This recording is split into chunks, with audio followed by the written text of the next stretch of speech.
messieurs, bienvenue à tous et à toutes pour cette nouvelle conférence consacrée à la thématique de l'alimentation. Après la conférence de Christophe Lavelle qui nous a démontré que nous sommes des chimistes sans le savoir quand nous faisons de la cuisine, après celle de Christophe Bressac sur le futur mais improbable de notre alimentation qui serait basée sur la consommation d'insectes, aujourd'hui nous remontons le temps avec Philippe Mézy, que nous avons le plaisir d'accueillir pour cette conférence intitulée « Goût, cuisine et produits du Sud-Ouest entre enracinement et ouverture ». Philippe Mézy, vous êtes maître de conférence en histoire moderne à l'Université Bordeaux-Montaigne, spécialiste de l'histoire des cultures alimentaires régionales en France du XVIIe au XXe siècle. Vous êtes l'auteur de plusieurs ouvrages dont un intitulé La table du Sud-Ouest et l'émergence des cuisines régionales, édité aux presses universitaires de Rennes, que vous pouvez retrouver dans la boutique du musée. Et enfin, je tiens à signaler à tous que cette conférence ainsi que les précédentes sont à retrouver sur notre page YouTube du musée. Prêts pour ce voyage temporel? Accrochez vos papilles, partez. Merci beaucoup, bonjour à toutes et à tous. Je remercie vivement le musée de la faïence de Samadé de donner l'occasion de revenir à des recherches qui remontent déjà à mon doctorat. Donc c'est toujours plaisant un petit peu aussi de revenir sur son propre parcours. Et puis je suis ravi aussi de venir en ce lieu que je ne connaissais pas. J'ai pu parcourir l'exposition tout à l'heure. Et véritablement, ce que je vous propose cet après-midi, c'est d'aborder, comme on l'a dit, un retour un petit peu en arrière sur l'alimentation du passé, qu'on peut voir à travers évidemment la faïence et tous ces objets, et de m'intéresser notamment à la question des cuisines régionales, des produits régionaux, pour comprendre finalement comment ils émergent au fil du temps, pour vous montrer tout le processus de construction qui existe dans cette histoire de la cuisine régionale, qui n'est pas une histoire immobile, mais au contraire une histoire en mouvement. Ça, c'est vraiment quelque chose de très important. Et si on part d'aujourd'hui, quand on parle de cuisine régionale, de produits régionaux, tout de suite, il y a énormément de mots qui nous viennent en tête, que ce soit des termes de terroir, les termes d'authenticité, de tradition, de patrimoine. Toutes ces notions-là, aujourd'hui, sont extrêmement présentes dès qu'on parle du jambon de Bayonne, du foie gras des Landes ou d'autres produits. Et il me semble intéressant de se pencher un petit peu sur ces notions-là, parce qu'on pourrait croire qu'elles sont des choses de notre temps, alors qu'en fait, c'est déjà un processus un petit peu plus ancien. Et si on prend des publicités qui peuvent remonter au début du XXe siècle, comme celle que vous avez ici à l'écran, qui ne concerne pas forcément le Sud-Ouest, mais on est dans cette logique-là, on voit bien déjà comment, sur des publicités du début du XXe siècle, on a un renvoi à l'histoire. On voit que l'histoire, elle est présente. Regardez cette image représentant le cassoulet avec le cardinal Richelieu. On a des opérations de communication commerciale qui s'appuient sur le passé, qui renvoient à la fois à des lieux, mais aussi, et c'est ça qui m'a intéressé, au passé, à l'histoire. On associe des produits à l'histoire. Jeanne d'Arc avec ici du fromage, les Gaulois là aussi avec du fromage, et pour des publicités plus récentes, vous voyez, eh bien, le goût de l'authentique, le rustique. On est à la fois dans l'histoire et aussi dans l'imaginaire de campagne, l'imaginaire du monde paysan. Et donc, si on regarde ces publicités qui couvrent le XXe siècle, on a l'impression que les cuisines régionales, eh bien, c'est forcément le passé, la tradition, les campagnes et une sorte d'immobilisme dans le temps, comme si ça n'avait pas bougé, comme si Richelieu, il mangeait du cassoulet. Sauf que si on s'attarde un instant, dans le cassoulet, vous avez des haricots qui viennent du Nouveau Monde, et la consommation de haricots, évidemment, n'était pas du tout présente au XVIIe siècle, au début du XVIIe siècle, au temps de Richelieu, à la table des élites. Donc, si vous voulez, vous avez une image du passé réel, Richelieu, un produit qui existe véritablement, associé aussi à un espace, le cassoulet, mais en réalité, il n'y a aucun lien entre les deux en termes d'histoire, etc. Donc, le but de ce que je voudrais vous présenter cet après-midi, c'est voilà, d'essayer de réfléchir ensemble sur cette évolution et essayer de vous montrer comment on a une histoire qui est une histoire vivante. Deuxième point de départ, si on prend un produit et une région comme le Sud-Ouest, Vous avez par exemple un produit qui est aujourd'hui encore très emblématique du Sud-Ouest et qu'on va retrouver dans de nombreuses fêtes mises en avant, ce sont les oies. Je pourrais multiplier les exemples, hein. Je vous ai mis quelques affiches d'endroits que vous connaissez évidemment. On a plusieurs manifestations autour de l'oie, comme il existe une fête du bœuf à Bazas, du piment à Espelette, etc. Je pourrais multiplier les exemples. Je vais juste prendre comme point de départ les oies. Vous regardez ces affiches, on met clairement en avant l'oie, le foie gras d'oie sur ces affiches, qui datent de périodes évidemment récentes. Et là encore, si on s'interroge un petit peu avec un regard d'historien, eh bien, il y a un décalage entre la réalité de ce qu'est aujourd'hui la production et de ce qu'est l'imaginaire qui est véhiculé. Sur ces affiches, on véhicule un imaginaire de l'oie, des campagnes, etc. Et c'est bien une réalité. Au XVIIe siècle, je vais vous parler plutôt de cette période-là, le XVIIe et le XVIIIe siècle, les oies étaient très présentes dans l'ensemble du Sud-Ouest, hein, les Landes, le Périgord, le Béarn. Dans les fermes, on retrouvait de nombreuses oies qui étaient présentes. Le foie gras, je vais en parler, à la fin du XVIIIe siècle, on a une reconnaissance du foie gras, on va dire du Sud-Ouest, qui est un foie gras d'oie, très clairement. Or, si on regarde l'évolution de ce qu'est la réalité aujourd'hui, voilà, avec un petit graphique sur la production, hein, je ne veux pas vous abreuver de chiffres, mais vous le savez très bien, depuis les années 60-70, on a un renversement totalement de tendance où l'essentiel aujourd'hui de la production de foie gras, c'est du foie gras de canard. Or, sur les affiches, ce n'est pas un canard qu'on voit.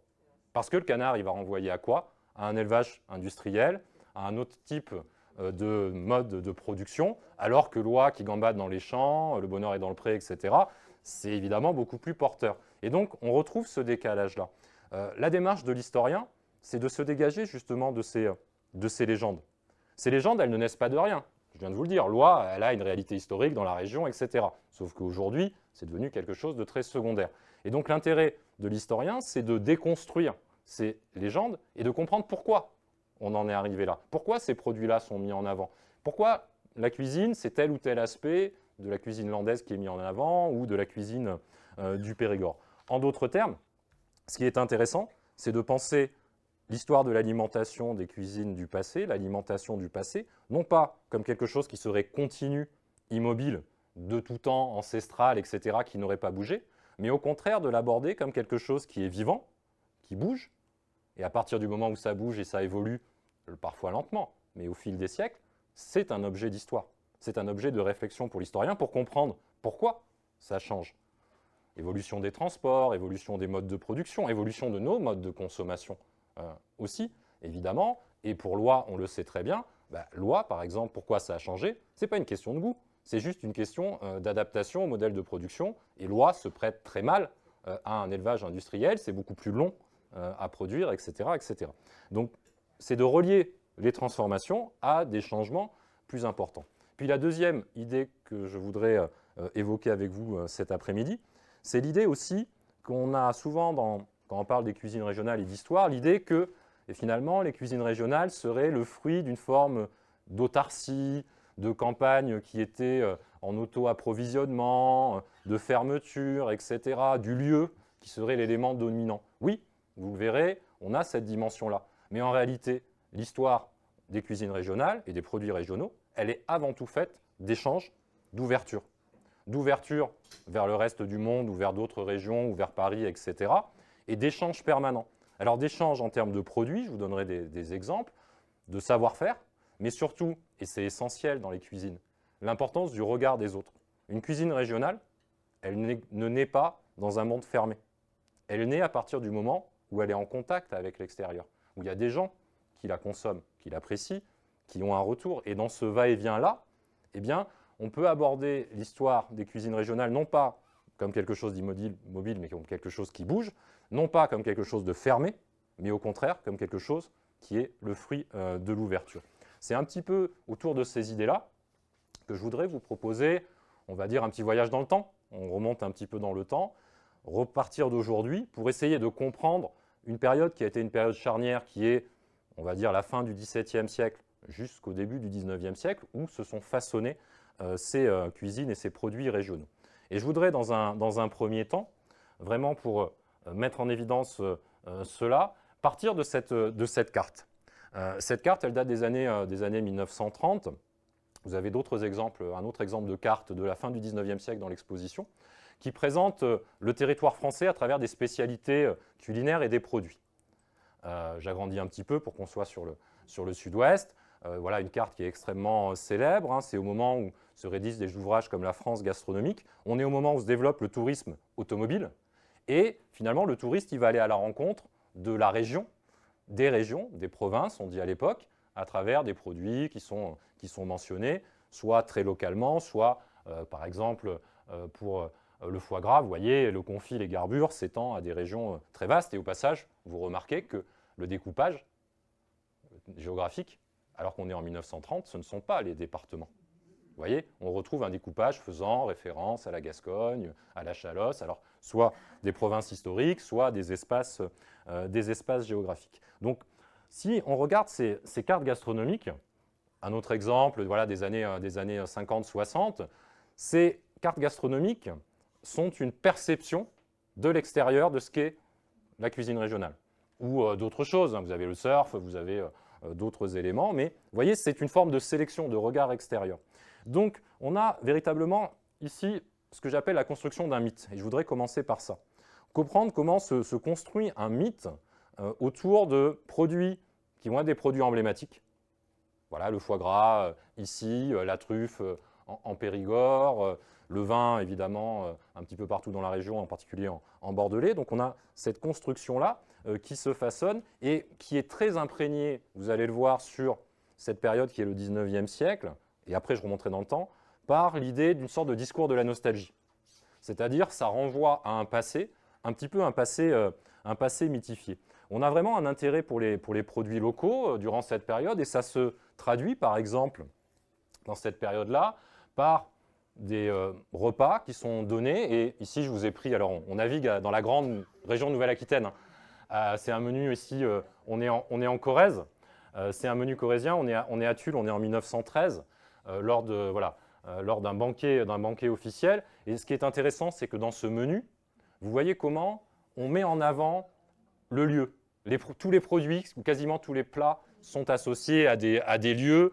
Voilà, les gorges de la Dordogne, Varetz, les Monédières, je dirais, tout l'espace limousin, corrézien est mentionné. Donc on est là au début du XXe siècle, on est vraiment le moment où il y a un discours régionaliste qui est très présent depuis la fin du XIXe siècle, qui porte cette idée-là que eh bien, les cuisines régionales sont ancrées dans un lieu, qu'elles sont le fruit plutôt du monde paysan, et la volonté de montrer que voilà, on s'enracine à la fois géographiquement, mais qu'on a aussi des racines au sens historique du terme, comme si on parlait d'une généalogie qui remonte dans le temps. Donc on a vraiment cette dimension-là qui est très très forte et qui va être portée aussi, en particulier à ce moment-là, on est sous la Troisième République, qui est portée à ce moment-là par notamment des associations qu'on va retrouver un peu partout dans le sud-ouest, qui sont des associations qu'on va retrouver à Périgueux, qu'on va retrouver dans les Landes ou un petit peu partout,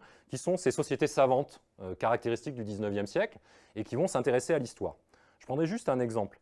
Par exemple, le bulletin de la Société archéologique et historique du Périgord. Dans les années 1890, donc qui regroupe des notables locaux qui s'intéressent à l'histoire, on retrouve aussi des religieux, va publier un article, on est dans les années 1890, qui va s'intituler « Repas pantagruélique » et qui évoque un repas qui a eu lieu dans les années 1780, donc on va dire 100 ans auparavant. Repas donné par un grand noble du Périgord. Dans l'article, on parle de repas pantagruélique. Pourquoi? Parce qu'on a, et je vous montrerai des exemples, une liste de 40-50 plats. Et donc l'article, on est dans les années 1890, va évoquer une sorte d'âge d'or du Périgord, de temps béni, d'abondance, où on mangeait très bien en Périgord, etc. En oubliant que, on est en train de parler d'un noble périgourdin. Ce qui veut dire que le reste de la population, évidemment, ce n'est pas du tout la même réalité. Donc on construit l'idée que forcément, avant, c'était mieux, que forcément, c'était un temps d'abondance, et on parle même de temps pantagruélique, alors qu'en réalité, le repas qui est présenté est un repas servi dans le cadre du service à la française. Vous avez une très bonne explication du service à la française dans l'exposition, c'est-à-dire un service réparti en 3 ou 4 services, au cours desquels, effectivement, on peut avoir 10 plats qui sont disposés sur la table, mais chaque convive ne mange que d'un ou deux plats en fonction de ses envies. Comme un buffet aujourd'hui, si vous voulez, où vous avez plein de plats. Donc ça veut dire que concrètement, chaque convive ne mange pas de 50 plats. Il va manger de 5, 6 plats, ce qui peut paraître conséquent, mais on n'est pas du tout dans le côté pentagruélique. Et ce qui veut dire que, vous voyez, en 100 ans, on a perdu le regard sur le passé, la compréhension du passé. Et donc ce type d'article, dans les revues savantes, et on retrouverait les mêmes choses ailleurs, va contribuer à façonner l'idée que voilà, le passé était un temps d'abondance, on mangeait bien, les produits étaient de qualité, etc. On a vraiment cette idée-là. Donc on est tout au long de la seconde moitié du 19e siècle et au début du 20e siècle porté par ce discours-là, et puis vous le retrouvez aussi dans les livres de cuisine.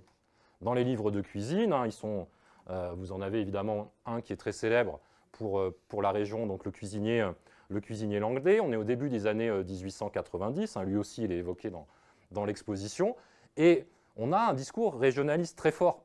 Le cuisinier landais se présente comme porteur d'une cuisine ménagère, donc destinée à un usage domestique, représentatif de ce qui se fait dans les Landes. Si on regarde l'ouvrage, en réalité, une bonne partie des recettes qui sont présentes renvoient à une cuisine bourgeoise. Une cuisine qu'on retrouverait aussi bien dans le nord de la France, dans l'est de la France, etc. Vous avez la recette, par exemple, de la sole normande.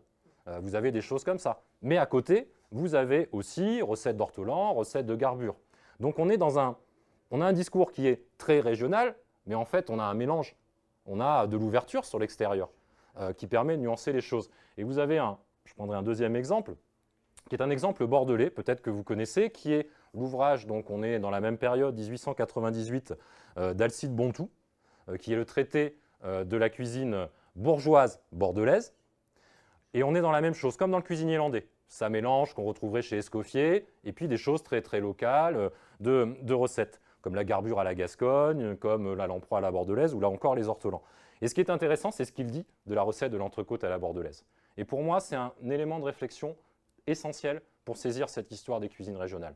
Alors, j'ai souligné ce qui me semblait important. Donc, il présente l'entrecôte à la bordelaise. Vous avez le début où il explique l'entrecôte à la bordelaise, c'est une préparation, on va utiliser de la moelle de bœuf.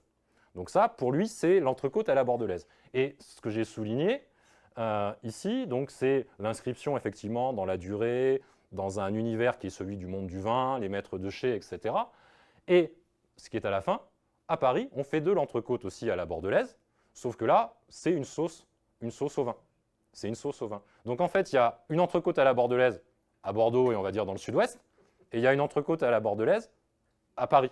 Le même nom, mais c'est deux choses différentes, tout simplement parce que d'un côté, il y a ce qui est consommé localement par rapport aux goûts locaux dont je vais vous parler tout à l'heure, et de l'autre, une version, on va dire, plus bourgeoise, plus adaptée à des palais urbains et en l'occurrence parisiens. Donc, vous voyez, on est dans la construction de ce mythe-là et qui montre que finalement les choses sont plus complexes que le discours. Et puis, ce qui illustre bien aussi au cours de cette période-là, fin 19e, début 20e, et là on est plutôt début 20e, ce sont les cartes postales. Les cartes postales vont façonner un imaginaire. Et donc dans le sud-ouest, on va avoir ces emblèmes que sont les oies dont je vous parlais tout à l'heure. J'insiste bien, ça correspond à la réalité. Si on regarde des inventaires de fermes, on va retrouver des oies et de l'élevage d'oies. Il n'y a aucun souci là-dessus. Mais la carte postale, elle va ne mettre que ça en avant. Il y a un côté sélectif dans la construction du mythe et qui devient à ce moment-là quasiment un stéréotype. Donc voilà, que ce soit en Dordogne ou dans les Landes, les gaveuses d'oies, l'élevage de l'oie qui gambade gentiment à Bergerac. On va avoir la même chose sur les marchés aux oies, donc c'est à la fois l'élevage, la commercialisation, tous ces aspects-là sont mis en scène. On a une mise en scène, ce sont des stéréotypes qui apparaissent à travers ces cartes postales. Donc, je suis parti de cette construction du mythe qui se fait donc dans cette seconde moitié du 19e siècle, début 20e siècle. Et pourquoi à ce moment-là? Parce qu'à ce moment-là, on a les campagnes qui se transforment, les provinces se transforment.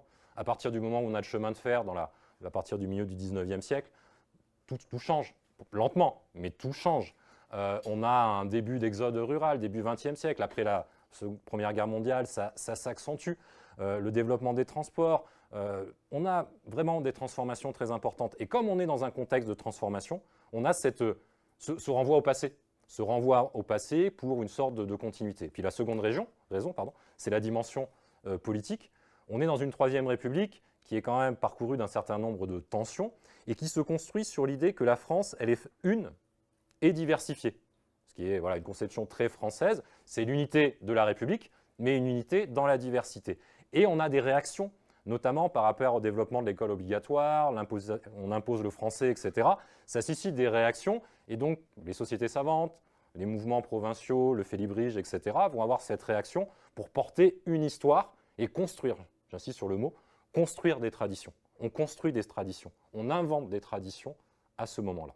Donc ça, c'était un premier temps rapidement. Et donc, ce que je voudrais, pour terminer sur ce point-là, vous montrer, c'est que l'histoire, effectivement, elle est plus complexe. Hein. Derrière les images d'Épinal, la réalité, et là, je reprends le regard de l'historien, ce que montrent les sources, c'est que la réalité des consommations, ce n'est pas un âge d'or, ce n'est pas une opulence. Ici, un exemple d'un administrateur qui décrit ce qu'est la réalité des consommations dans les campagnes du Périgord. On est dans les années 1760, au milieu du XVIIIe siècle à peu près. Voilà, on n'est pas dans un temps d'abondance, c'est des châtaignes, c'est de la bouillie de maïs, très peu de viande et une nourriture qui est relativement monotone. Donc vous voyez, derrière le mythe, on a des choses plus complexes.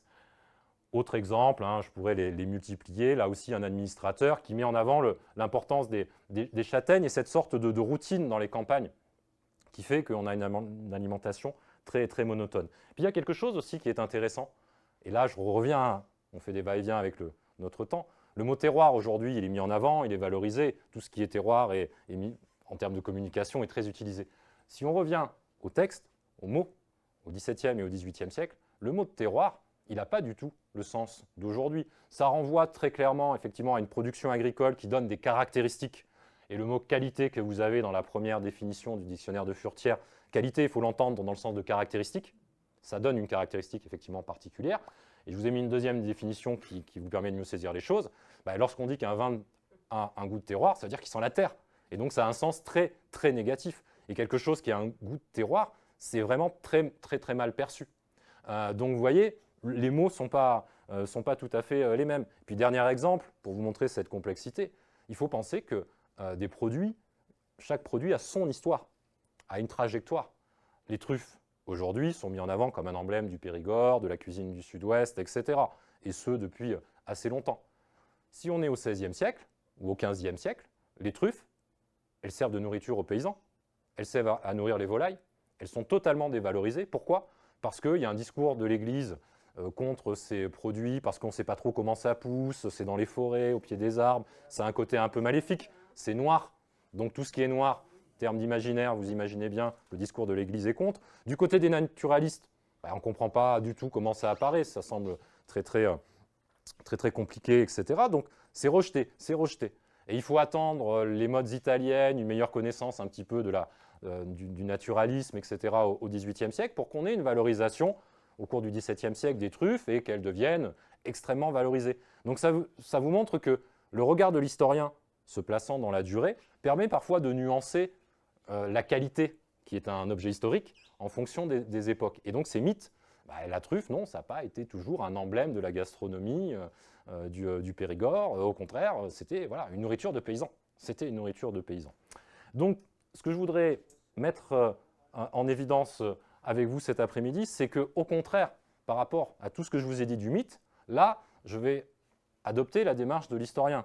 Et la démarche de l'historien, c'est de se dégager de ces mythes et de repartir des sources, des objets, vous en avez là, mais des sources écrites également, pour comprendre ce qu'était la réalité dans cette période charnière du XVIIe, XIXe siècle, des cuisines régionales. Qu'est-ce que ça voulait dire cuisine régionale? Qu'est-ce que ça voulait dire goûts régionaux? Est-ce qu'il existait des goûts régionaux en partant des sources? Et la deuxième idée, c'est ce que je vous ai dit au départ, c'est de vous montrer qu'il y a énormément de contacts qui se font, d'échanges à la fois matériels, mais aussi en termes d'imaginaire, qui vont, je dirais, créer un cocktail, si j'ose dire, qui va contribuer à façonner ces cuisines régionales. Alors, je parlerai non pas d'ailleurs de cuisine régionale, mais d'une expression que je préfère, qui est celle de culture alimentaire, au pluriel. Qu'est-ce que j'appelle des cultures alimentaires, qui peuvent être régionales? Une culture alimentaire, c'est à la fois des pratiques, comment mange-t-on, comment prépare-t-on à manger, mais ce sont aussi des valeurs. Quelle importance accorde-t-on à l'alimentation? Quelle place occupe l'alimentation dans la vie quotidienne, etc. C'est un petit peu un mélange entre les deux. Et évidemment, il ne faut pas oublier, c'est ma première idée, que, évidemment, ces cultures alimentaires, elles s'appuient sur les ressources locales, en grande partie, et on est bien d'accord. Il y a une utilisation des ressources locales. Alors, quand j'en parle de ressources locales, les forêts, les rivières, la mer éventuellement, les productions agricoles qui sont extrêmement diversifiées. Et dans le sud-ouest, les châtaignes, par exemple, on en parlait tout à l'heure, tiennent une place très importante. Elles sont très présentes dans bon nombre de régions et on est bien ici sur l'exploitation de ressources de la forêt qui notamment s'inscrivent dans des droits communautaires. Je ne rentre pas dans le détail. L'exploitation, évidemment, ça va être le gibier aussi de ces ressources qui peuvent être faits, là aussi avec des règles différentes. Les poissons, les huîtres aussi sont une ressource naturelle. L'ostréiculture n'apparaît qu'au XIXe siècle. Donc là, c'est vraiment de la cueillette. Les huîtres, on est dans une autre logique. Alors plutôt que de développer plein d'exemples, je prendrai d'abord une citation d'un voyageur.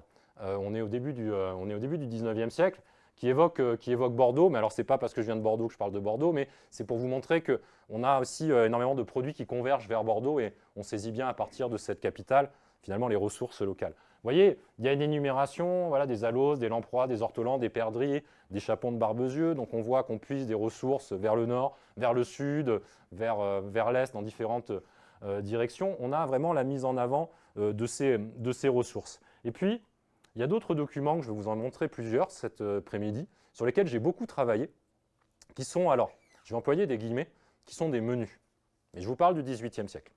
Donc je mets des guillemets, pourquoi? Parce que les menus au XVIIIe siècle n'existent pas. Les seuls menus qui existent au XVIIIe siècle, ce sont les menus qui sont conservés, des repas qui étaient servis à Louis XV dans son château de Choisy en petit comité. Vous en avez une reproduction dans l'exposition, qui étaient effectivement des menus au sens contemporain, c'est-à-dire un imprimé, la liste des plats déposés sur la table.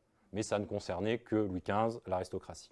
Là, j'emploie le terme de menu, mais ce que je vous présente en réalité, ce sont des factures faites par des traiteurs, des aubergistes, des hôteliers, pour se faire payer auprès des personnes à qui ils ont préparé un repas. Ça peut être des grandes familles nobles. Là, ce sont les consuls d'Agen, le corps de ville d'Agen. Donc, je vous présente ça comme un menu, mais en réalité, ce n'était pas disposé sur les tables. C'est simplement, j'ai servi ça, je vous ai enlevé les prix, mais il y a les prix et il faut me payer. C'est un justificatif de dépense. Et il y en a partout dans les villes du sud-ouest, et j'ai beaucoup travaillé là-dessus. Et si on prend donc un repas d'élection, donc on est en 1735, on est à Agen, vous voyez, on retrouve notre service à la française, avec les différents services. Et vous voyez dans la liste des plats, vous retrouvez ces ressources locales. Regardez, vous avez des grives, vous avez des alouettes, vous avez de l'élevage de volailles, des poulardes qui sont mentionnées, des chapons. On fait venir des jambons de Bayonne. Donc très clairement, ce type de menu, de repas illustre les ressources locales. Je vous en ai mis plusieurs exemples. Là, on est en Périgord en 1773, même logique. Facture pour un traiteur, pour un repas servi à Darlot de la Roque, qui est une grande famille de la noblesse du Périgord.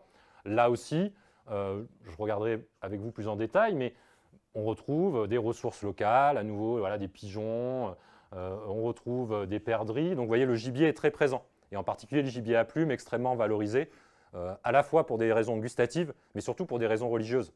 La valorisation du gibier est plus importante à partir du moment où le gibier est proche du ciel, parce que ça a une dimension religieuse. Qui dit proche du ciel, dit proche de Dieu. Donc les perdrix, c'est beaucoup plus valorisé qu'un lièvre qui, lui, est au niveau du sol, même si on peut avoir ce type de consommation. Donc là, c'est la première. Je n'ai pas pu mettre surtout sur la. C'est toujours le même repas. Vous voyez, là, on est dans un repas d'importance. Et vous voyez, on est en Périgord, on va avoir des huîtres. Donc on exploite des ressources locales, mais quand je dis local, ce n'est pas du local restreint. C'est déjà à une échelle un petit peu plus importante. On retrouve là encore le gibier, ce genre de choses-là. Et vous voyez, le porc aussi est très présent.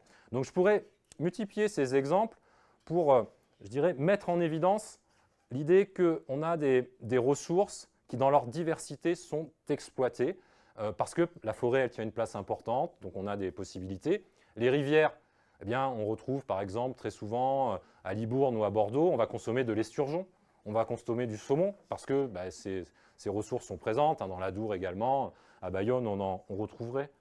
Voilà, je vous ai mis là, c'est Bayonne, on est en 1724, c'est un repas servi aux échevins de la ville de Bayonne en 1724. Voilà, on retrouve des volailles, on retrouve un certain nombre de choses. Là aussi, c'est sur plusieurs pages. Donc, on a des tendances qui ressortent. si on regarde ces repas, mais je dirais ces repas, c'est l'alimentation des élites.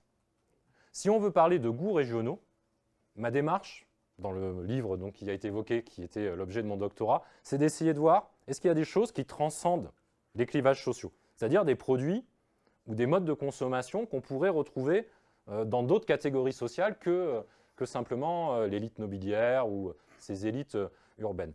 En regardant attentivement, il y a quand même des tendances qui ressortent, au sens où même si les paysans ne vont pas consommer fréquemment ces produits-là, ils ont parfois la possibilité d'y accéder, ou en tout cas, ils ont l'envie d'y accéder.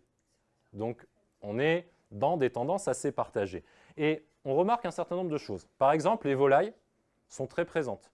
Et on peut les retrouver dans l'alimentation également paysanne. Quand je parle de volailles, ça va être des poulets, essentiellement. On peut retrouver aussi un petit peu d'élevage de canards, les oies dont j'ai parlé tout à l'heure, et chez les élites, effectivement, chapon, poularde, ce genre de choses-là. Donc ça, on le retrouve un peu partout dans le sud-ouest. Périgord, Béarn, Armagnac, dans ces régions-là. On va retrouver aussi, ce qui est intéressant, particularité du sud-ouest, c'est un multi-usage des graisses. On pense trop souvent, et c'est un héritage des années 1930, qu'on aurait la France du beurre, la France de l'huile d'olive et la France du saindoux. En fait, non. Les études montrent qu'il y a une variation des usages en fonction des besoins. Ça veut dire que dans les Landes, on consomme aussi du beurre. Je vous montrerai des exemples, alors qu'il n'y a pas du beurre produit localement, mais qui vient d'Irlande ou qui vient de Galice, en fonction des usages. On va retrouver évidemment du saindoux, on va retrouver de l'huile de noix, par exemple, en Périgord, mais on va aussi retrouver de l'huile d'olive qui arrive de Provence par le biais du canal du Midi, qui est redistribué un petit peu partout. Donc, multi-usage des graisses, une place plutôt modeste des laitages. Les laitages ont plutôt une place modeste. Alors, si on accepte la zone pyrénéenne, on va dire, on a de la consommation de fromage, mais moins importante que dans d'autres régions. Les fruits sont très présents, ça aussi c'est une caractéristique, donc on arrive à avoir des goûts partagés. Et tout à l'heure, je ne sais pas si vous avez fait attention, mais dans le menu du Périgord, du noble périgourdin, vous aviez des châtaignes. Donc ça veut dire qu'à la table d'un noble du Périgord, il consomme des châtaignes, comme la description tout à l'heure du paysan périgourdin. Donc ça veut dire que là, on a vraiment l'exemple d'un produit qui est présent à différents niveaux. Mais je dirais ce qui caractérise véritablement des goûts régionaux et les goûts du sud-ouest, c'est aussi les savoir-faire, les manières de cuisiner. Et j'ai pu observer qu'il y avait une caractéristique qui était très forte, c'est la conservation des aliments dans la graisse. Ça, la conservation des aliments dans la graisse, donc le confit, est quelque chose de très présent. Alors, présent pour les viandes, on en a l'habitude, que ce soit les oies, le porc, mais on conservait dans la graisse aussi des légumes, on conservait des oignons, on utilisait vraiment du gibier. Des perdrix pouvaient aussi être conservés dans la graisse. Les truffes étaient conservées dans la graisse. C'est vraiment un usage de conservation plus important que dans d'autres régions où, pour des raisons en particulier fiscales, on va utiliser un peu plus le sel, les salaisons. Là, on est vraiment dans la conservation dans la graisse. On a ici des éléments intéressants. Et vous voyez, pour saisir cela, on peut aussi partir des objets. On est dans un musée où, évidemment, les objets, la faïencerie sont très présents. Moi, j'ai beaucoup travaillé sur, non pas les objets en eux-mêmes, mais sur des inventaires qui recensaient des objets qui permettent de les saisir dans un contexte, c'est-à-dire à qui appartenaient-ils, etc.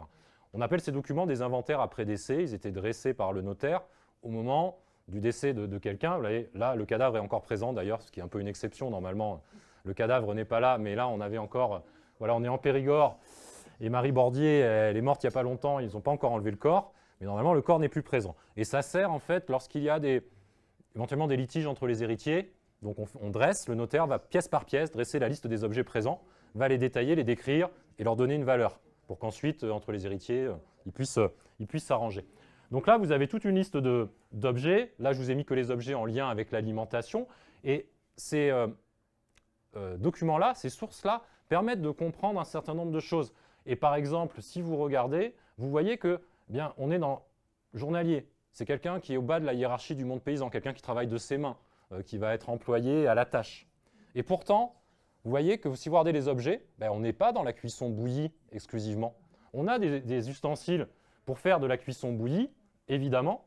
On a une cheminée, évidemment. Mais vous avez des poêlons. Donc on a d'autres modes de cuisson. La cuisine paysanne, ce n'est pas que le bouilli et la cuisson dans le liquide.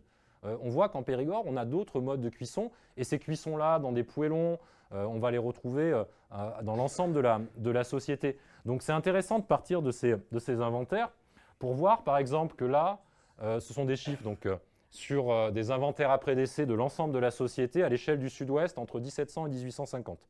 C'est la fréquence d'apparition. Et vous voyez que ce qui arrive en tête, eh ben, ce n'est pas le chaudron, c'est la poêle à frire. C'est la poêle à frire. On imagine toujours cette cuisine paysanne n'utilisant pas ce type de cuisson rapide, on va dire, et pourtant si. Pourtant si, ils sont équipés. Alors, je ne dis pas que, évidemment, la soupe est très présente, la cuisson dans le chaudron, dans la cheminée, évidemment, elle est très présente. Mais ils ont parfois, plus ou moins fréquemment, la possibilité de faire autre chose, de cuisiner autre chose, avec des poêles à frire, casseroles, qui sont plutôt un signe de modernité, la diffusion des casseroles. Alors là, on est dans l'ensemble de la société, donc ça inclut les élites. Et puis, il y a quelque chose qui est très caractéristique, ce sont les tourtières. Vous savez, les tourtières, ça permet de faire des cuissons comme si vous étiez avec un four sans four. Ça veut dire que vous avez un compartiment dessous, vous mettez des braises. Ensuite, vous avez la tourtière. Et ensuite, dessus, vous pouvez mettre des braises. Donc, vous avez une cuisson dessus-dessous, comme si vous étiez dans un four. Et les plats préparés à base donc des tourtes, salées essentiellement, c'est quelque chose de très répandu et qui va être présent, alors pas chez les paysans les plus pauvres, mais qui peut être présent chez des paysans un petit peu aisés, des artisans, à la campagne, dans les petites villes, etc. Donc, vous voyez, on a une diversité plus grande que ne laisse présager le mythe dont je vous parlais tout à l'heure des cuisines paysannes. Mais surtout, et c'est la deuxième idée, c'est que finalement ces goûts, ils sont très largement, au-delà des ressources dont je viens de vous parler, de ces goûts partagés, ils sont très largement, dans la période 17e, début 19e siècle, je dirais, ils sont très fortement imprégnés d'influences extérieures. Et on l'oublie parfois.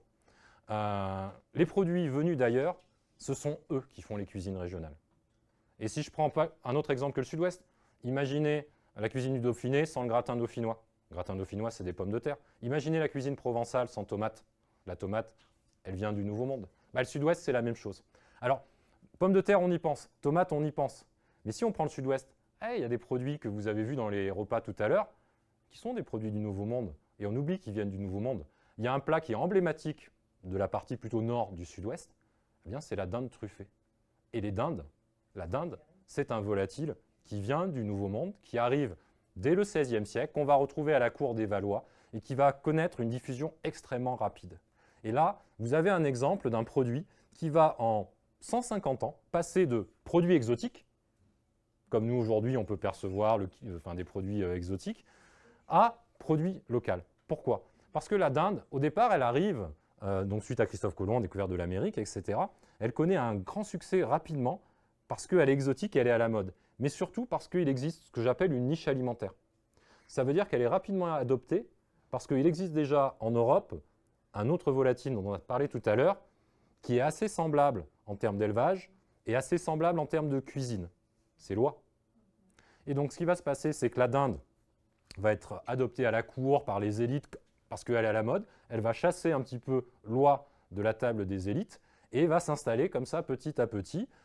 Ensuite, va se diffuser socialement et on va retrouver des dindes un petit peu partout dans le Sud-Ouest, en particulier en Périgord, et associées à la truffe, donc les dindes truffées, c'est valable aussi à Angoulême, vont devenir un emblème au XVIIIe siècle de la cuisine du Périgord. Donc on va dire 150 ans, ce qui est rapide pour un historien, on a véritablement un changement de statut, de produits exotiques à produits, on dirait aujourd'hui, de terroir. Et la dinde a vraiment cette trajectoire extrêmement rapide. Il y a un deuxième produit pour le Sud-Ouest qui est essentiel, que vous connaissez évidemment ici, c'est le maïs. Le maïs va connaître aussi une diffusion différente, parce que là, le maïs, lui, va passer par l'alimentation populaire, pas par les élites, et je me diffuse dans la société, mais au contraire, alimentation animale d'abord, et ensuite, plus lentement, alimentation humaine et alimentation populaire. Et ce qui est intéressant, c'est les dénominations. On ne parle pas de maïs. Dans les sources que j'étudie, on parle de blé d'Inde, de blé d'Espagne. Le maïs, ce n'est pas du blé, mais c'est simplement que la dénomination est un processus qui permet de le rendre familier. Parce que ce qui compte ici, ce sont les céréales. Donc on va le dénommer blé d'Inde, blé d'Espagne, donc il remonte de la péninsule ibérique et va se diffuser. Et au-delà de la consommation dans les nourritures paysannes sous forme de bouillie, il faut bien ne pas oublier que c'est grâce au maïs qu'on va avoir le développement à la fin du XVIIIe siècle. Le maïs va remplacer le millet dans la nourriture des volailles et dans l'engraissement des volailles. Ça va être concomitant fin XVIIIe siècle avec le début du gavage et l'utilisation d'embucs. Donc, si je poursuis 19e et 20e siècle, vous avez une filière entière, qui est la filière de production de volailles grasses dans le sud-ouest, qui s'appuie sur un produit venu d'ailleurs, un produit venu du Nouveau Monde. Et pourtant, le foie gras, vous êtes tous d'accord avec moi, est aujourd'hui un emblème de la cuisine du sud-ouest. Mais c'est un emblème dont l'histoire n'est pas faite de fermeture, mais au contraire d'ouverture et de capacité à s'approprier ici un produit venu d'ailleurs. Troisième exemple, très connu aussi, plus localisé, c'est le chocolat, évidemment, Bayonne. Et là, on est à la fois dans le développement du grand commerce colonial, etc., qui permet au port de Bayonne d'avoir un privilège pour avoir le droit de recevoir des produits venus d'ailleurs, mais c'est aussi le déplacement de juifs maranes venus de la péninsule ibérique qui vont s'installer dans le quartier Saint-Esprit avec un savoir-faire sur le travail du chocolat, puisque le chocolat se diffuse à partir de la péninsule ibérique essentiellement. Et ce qui explique que dans les études que j'ai pu mener, les chocolatières, vous voyez, si on étudie toujours à partir des inventaires après décès, les chocolatières qu'on retrouve à Bayonne et on va dire dans le Pays Basque, comparées à celles qu'on retrouve, au nombre qu'on retrouve, au pourcentage qu'on retrouve dans le reste du sud-ouest aquitain, vous voyez qu'il y a un décalage complet. On voit qu'il y a une surreprésentation des chocolatières et de la consommation de chocolat, y compris chez des artisans à Bayonne. Ou autour de Bayonne, on va retrouver des artisans qui possèdent des chocolatières, ce qui ne sera pas du tout le cas ailleurs. Donc là, plus localisé, mais on a un produit là aussi qui devient un emblème. Le chocolat de Bayonne est déjà très réputé au XVIIIe siècle. Et donc, ce qui compte, c'est le savoir-faire. Le produit, on sait très bien qu'évidemment, il n'y a pas de cacaoyer au Pays Basque, que le chocolat, il vient essentiellement de ce qui serait aujourd'hui le Venezuela. Et voilà. Mais on a ce savoir-faire qui l'associe à un produit local. Donc, ces exemples-là, pour vous montrer que la cuisine régionale, les goûts régionaux, les produits locaux se façonnent à travers l'ouverture et ce qui apparaît comme la modernité, le développement du grand commerce, la multiplication des échanges, la modernité du XVIIIe siècle, on est bien d'accord, mais dans cette logique de modernité et d'ouverture commerciale. Ça, c'est le troisième élément. Au-delà des produits du Nouveau Monde, de cette révolution alimentaire dont parlait l'historien Fernand Braudel, on a aussi cette ouverture commerciale du Sud-Ouest qui est tout à fait caractéristique. On a une région qui est très ouverte dans son histoire. Évidemment, on a des ports, on a Bayonne, on a La Rochelle, on a évidemment aussi Bordeaux. On a des axes de circulation qui sont très importants, l'Adour, la Garonne, la Dordogne, etc., qui sont des voies de pénétration de produits venus d'ailleurs. Et par exemple, on a plein de produits au XVIIIe siècle qui ont une place essentielle. Dans le Sud-Ouest, en particulier autour de Bordeaux, dans la Genée, l'un des fromages qui est le plus consommé, vous avez une idée quel est le fromage le plus consommé dans la région de Bordeaux, qu'on va retrouver, qui va nourrir les viticulteurs au moment des vendanges, etc. Ouais. Alors le Roquefort est présent, mais c'est plus un fromage d'élite. Le fromage de Hollande, le croûte rouge. Pourquoi? Parce que des cargaisons très importantes arrivent dans le port de Bordeaux, sont débarquées. Alors, une partie va servir pour les Antilles, les bateaux, etc. Une autre partie est diffusée dans le Sud-Ouest. Et les bateaux hollandais, ensuite, ils repartent chargés de vin, de céréales, etc. Et donc, vous avez des paysans girondins du Médoc qui consomment un produit qui vient du nord de l'Europe. On a cette diffusion-là. Traditionnellement aussi, on a toute la pêche de Terre-Neuve, la morue qu'on va retrouver à Saint-Jean-de-Luz, qu'on va retrouver à Bordeaux. Et quand on regarde les études sur les paysans landais, eh bien, le poisson qu'ils consomment, eh bien, c'est des sardines de Galice, par exemple, ou des sardines de Bretagne, qui sont des sardines séchées, salées, qui vont pénétrer à l'intérieur du Sud-Ouest. Donc l'idée que les cuisines régionales, c'est de l'autarcie, est un mythe. Dès le XVIIe, XVIIIe siècle, ça s'accentue au XVIIIe siècle, on a une forme d'ouverture qui ne touche pas que les élites, qui évidemment, ça on le sait, ont les moyens de faire venir des choses de très loin, mais concerne aussi des consommateurs, je dirais, plus ordinaires. Et puis, autre produit qui montre tout ça, c'est le sucre. On a un goût sucré dans le Sud-Ouest. On a un goût du sucré. Là aussi, vous pourriez me dire, évidemment, les élites, elles ont les moyens, elles font venir du sucre déjà au Moyen-Âge d'Orient, mais là, on a le développement des plantations aux Antilles, à Saint-Domingue en particulier.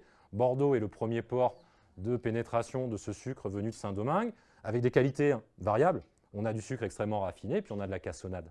Et ce sucre-là, il va être diffusé assez largement dans la population. Et fin XVIIIe siècle, dans les années 1780, à la veille de la Révolution, si vous voulez, on va retrouver du sucre qui est vendu par des épiciers à Libourne, à Mont-de-Marsan, à Saint-Sevé, etc., dans des livres de comptes d'épiciers, on a, alors pas du sucre très raffiné, mais plutôt de la cassonade qui va commencer à entrer dans l'alimentation populaire. Et ce qui est intéressant, c'est qu'on a évidemment les circuits commerciaux, mais nos ancêtres, si je dois dire, étaient malins. Il y avait d'autres circuits pour s'approvisionner qui montrent la place du sucre. 2 exemples. Ici, on est au moment de la Révolution en Lot-et-Garonne. Vous avez un contrat entre un propriétaire et un exploitant agricole ici, et vous voyez que dans le contrat qui est prévu, on est en 1796, eh bien, il y a une somme, on est sur la logique du fermage, mais à côté de ça, il y a des éléments en nature. Je dirais des choses classiques, qui sont des productions comme le chanvre, mais regardez dans la liste, vous avez de la présence également de 8 livres de sucre. Donc ça veut dire que le paysan, il va avoir accès quand même au sucre pour pouvoir le donner dans son contrat au propriétaire. Donc on voit des circulations qui sont en dehors des circuits commerciaux ordinaires. Et plus amusant encore, un exemple girondin, mais on pourrait retrouver la même chose dans les Landes. Vous avez des navires qui vont longer les côtes. On en a au niveau de la Charente, on en a au niveau de la Gironde, et puis en descendant vers le sud. Des fois, les navires, la sortie notamment de la Gironde, ou l'entrée est un peu compliquée. Vous avez des courants extrêmement forts, pareil au niveau de l'Héron. Ces navires, des fois, il leur arrive des petits soucis. Soit ils perdent une partie de la cargaison qui passe par-dessus bord, soit carrément, ils vont s'échouer sur des récifs et sur la plage. Et vous voyez, là, c'est un bateau qui est parti de Nantes, qui allait vers Bayonne, et en Médoc, il lui est arrivé un petit souci, il a échoué sur la plage, et donc on a des pilleurs d'épaves, les paysans locaux, vont aller se servir. Alors, quand ils se font arrêter, ils disent « Ah, mais on ne savait pas, on les a pris, etc. » Mais ça fait un circuit de vente parallèle et un circuit d'approvisionnement. Et on va retrouver au cœur du Médoc des consommations de sucre qui passent par ce type de source d'approvisionnement, entre guillemets, on est dans l'approvisionnement illicite, et vous imaginez bien qu'il n'y a pas de douaniers, enfin, ce n'est pas suffisamment organisé pour vraiment contrôler les choses. Et donc, avant que les douaniers, il y a bien l'amirauté qui gère ça, mais le temps qu'ils arrivent, généralement, il ne reste plus rien, quoi. Donc, on a ces procédés-là. C'est des exemples qui ne sont pas que anecdotiques, mais qui vous montrent que, voilà, il y a cette capacité à se procurer des choses. Et puis, l'ouverture, c'est aussi pour les élites, c'est aussi cette cuisine qui va être une cuisine régionale, est aussi nourrie d'influences en termes de manière de consommer, de manière de cuisiner. Les élites, à Bordeaux, à Dax, à Mont-de-Marsan, à Bayonne, à Périgueux ou à Agen, s'inspirent de ce qui se fait à Paris, appuyés par des professionnels qui vont être des traiteurs, des aubergistes. Mais tous les repas que je vous ai montrés sont imprégnés de modes aussi venus de Paris. On a toutes ces transformations qui ressortent et qui montrent qu'on n'est pas sur quelque chose là encore qui est fermé, mais quelque chose qui se nourrit de ce qui se fait à Paris. Vous avez dans l'exposition un ouvrage, Les Dons de Comus, livre de cuisine des années 1730.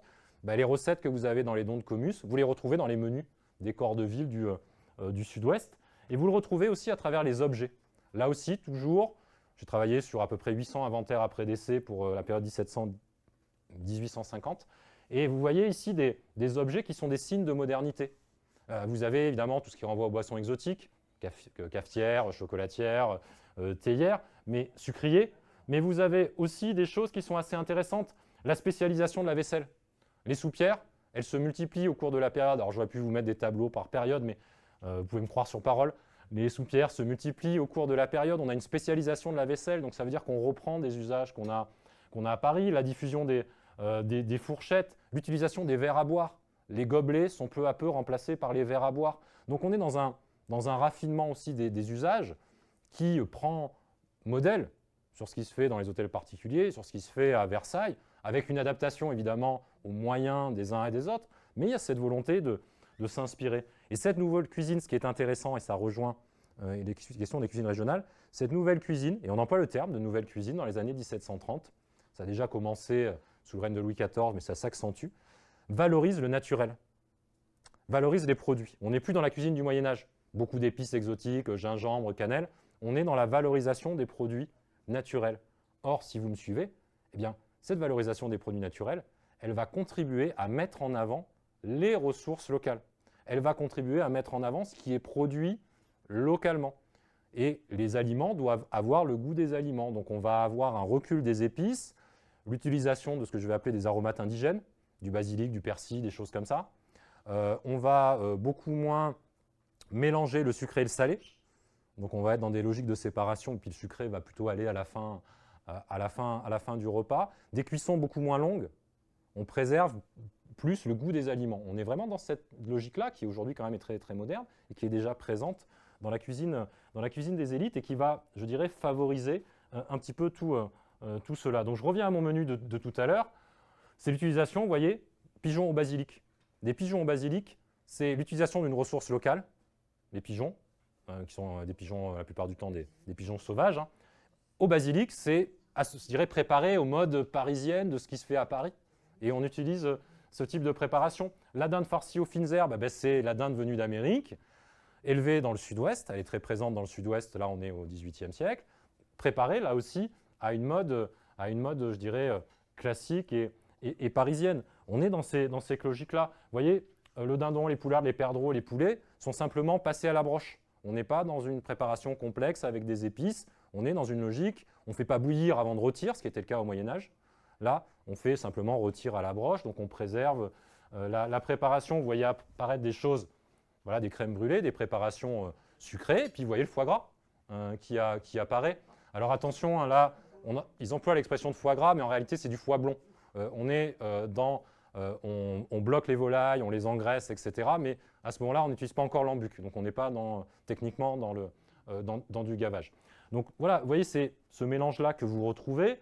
Idem, les fruits sont très présents. On a une valorisation du naturel, donc les légumes, les fruits sont mis en avant. Ici, avec une orientation locale, on les désigne comme, ce n'est pas des raisins, c'est des raisins d'Anglette. On les identifie très clairement. Donc, de là, et c'est mon troisième et dernier point, de là découle ce qui va être l'autre phase d'ouverture et qui va être pour moi le fondement des cuisines vraiment régionales et des goûts régionaux, c'est l'idée de reconnaissance. Et au sens étymologique du terme, reconnaissance, être reconnu par quelqu'un. On est dans une logique d'identité. Comment le regard de l'autre et ce que je vais lui montrer, en même temps, me renvoie ma propre image et comment moi-même je m'approprie ma propre image. Vous voyez, ce jeu un peu de miroir, de va-et-vient. Et c'est vraiment au cœur du processus. Et donc, c'est vraiment dans cette idée-là que ça va se construire, notamment à travers des produits. C'est avant tout les produits qui sont mis en avant. La cuisine, elle arrive après. On est dans l'idée que ce sont les produits qui vont aller vers l'extérieur. Des produits du sud-ouest vont aller vers l'extérieur. Et il y a quelque chose qui est très caractéristique, et je commencerai par cet exemple-là, et je vous laisse la citation au tableau, c'est les cadeaux alimentaires. On a dans la société d'Ancien Régime dont je vous parle, 17e, 18e siècle, un usage qui est très répandu à la fois dans la sphère privée, professionnelle et aussi dans la sphère politique. Ce sont des cadeaux alimentaires. On envoie à des personnages puissants des cadeaux alimentaires. Ici, c'est un exemple de produits qui sont envoyés au comte de Saint-Florentin, enfin au secrétaire du comte de Saint-Florentin, par les chirurgiens de Bordeaux, qui envoient donc des ortolans. Et là, c'est le remerciement de cet envoi d'ortolans. Donc, ils vont être mis dans des petites boîtes conservées dans la graisse. Donc, ils peuvent voyager. Et la cuisine du Sud-Ouest va se faire connaître par ce que j'appelle ces porte-drapeaux, ces produits emblèmes. Les ortolans, par exemple, on va retrouver ces présents honorifiques qui s'inscrivent dans des rituels politiques. Je passe là-dessus, mais on est dans une société, n'oubliez pas, qui est une société de rang. Donc la hiérarchie est très importante et voilà, il faut obtenir la protection des gens puissants, des seigneurs, des ministres, du contrôleur général des finances, de la famille royale, etc. On a vraiment des stratégies politiques et je vous ai mis un petit exemple, je dirais presque local, puisque là c'est un exemple de cadeau alimentaire fait par le corps de ville de Dax. Donc ce sont les jurats, parce que c'est une jurade à Dax, il envoie à plusieurs personnes au cours du XVIIIe siècle, qui envoient des jambons au comte de Noailles, qui envoient des jambons là également au comte de Saint-Florentin, qui sont les ministres en charge de la province. Et pourquoi il leur envoie des jambons? Il leur envoie des jambons pour que ceux-ci se montrent bienveillants, c'est le terme qui est employé, par rapport à la fiscalité.